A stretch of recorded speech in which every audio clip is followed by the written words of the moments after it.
Over here I have some cowhorn peppers, and the cowhorn peppers have been growing really good.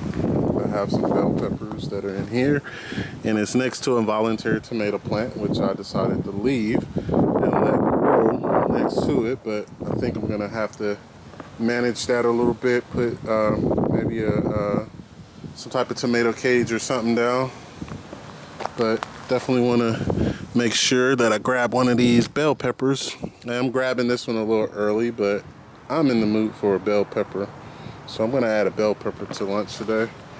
As well as there are, and that smells really good when you pick it.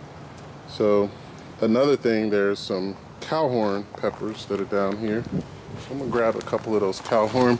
Just picked these up from Home Depot. One day I saw them out, never had cowhorn peppers, so I'm gonna grab a couple of those and put them in. Then over here I have some banana peppers, and you can see the banana peppers are located just to the right here, and they look really good. So I'm gonna grab a few of those banana peppers. So move this camera over here.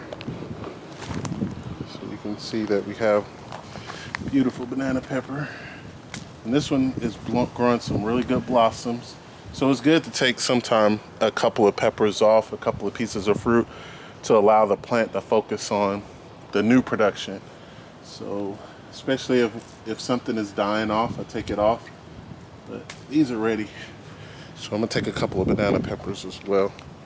Look really good, and they smell amazing too. Now we're still waiting on the other peppers. I think I have some cayenne. I have this pepper here, I don't know the name of it, but it has these little black peppers on it. So if you look right here, it's a black pepper growing, and it's growing upward, and it has some flowers on it. I'll look up the name of that one, but definitely excited about the peppers and how they're producing.